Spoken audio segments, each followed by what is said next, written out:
अस्सलाम वालेकुम दोस्तों, कैसे हो? मुझे उम्मीद है कि आप सब सही हो गया। आज जो हम बात करने वाले हैं काफ़ी ज़्यादा इम्पोर्टेंट खबर को ऐसे निकल के आ रही है जो कि हम बताने वाले हैं। सबसे पहले खबर की तरफ बढ़ते हैं, जो बड़ी खबर आ रही है निकल के। अगर आप लोग कुवैत के अंदर रहते हैं, ड्राइवरी लाइसेंस आपके पास में है या नहीं वो अलग चीज़ है, लेकिन अगर आप ड्राइव करते हुए किसी भी तरीके से सीट बेल्ट नहीं बांधते हैं या फ़ोन चलाते हैं किसी भी तरीके से, तो आप पर 30 KD और 70 KD का फाइन लग सकता है। इस चीज़ का ज़रूर ख़ास करके ध्यान रखें। और ओवर स्पीड किसी भी तरीके से गाड़ी घोड़ा चलाते हैं तो भी आप पर फाइन लगेगा।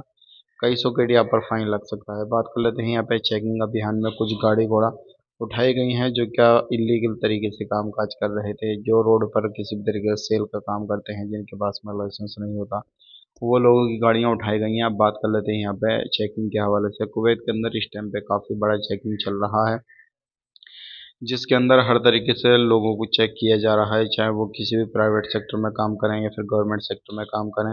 कहीं पर भी काम करते हैं, मजहर में काम करें, तो हर तरफ चेकिंग चल रहा है। लेकिन एक चीज़ का आप ध्यान रखें, अगर आपके पास में सिविल आईडी कार्ड है और आप काम करते हुए नहीं पकड़े जाते हैं, वैलिड सिविल आईडी कार्ड है, बाहर आपसे चेकिंग होता है, तो आप जो भी आपके सिविल आईडी कार्ड पे काम है वही बताएं तो आपके लिए बेहतर रहेगा। अदरवाइज दूसरा काम आप बताएंगे तो फिर आप पर चेकिंग होगा और उसके बाद में आपके देश आपको डिपोर्ट किया जा सकता है। इस चीज़ का ज़रूर ध्यान दें, क्योंकि कुवैत के अंदर इस टाइम पे चेकिंग चल रहा है और जो लोग मजरा में काम करते हैं उनको भी गिरफ्तार किया जा रहा है, जो लोग इलीगल एक्टिविटी कर रहे हैं।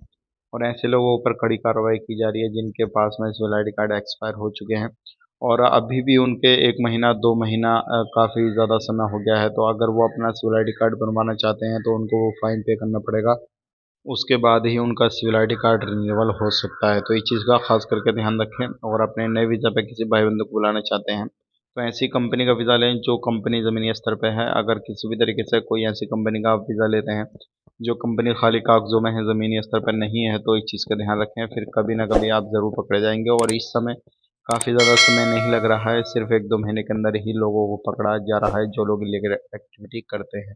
आज के लिए इतने मिलेंगे नेक्स्ट वीडियो में। आप अपना ख्याल रखें, अपने फैमिली और लोग ख्याल रखें। Take care, bye bye.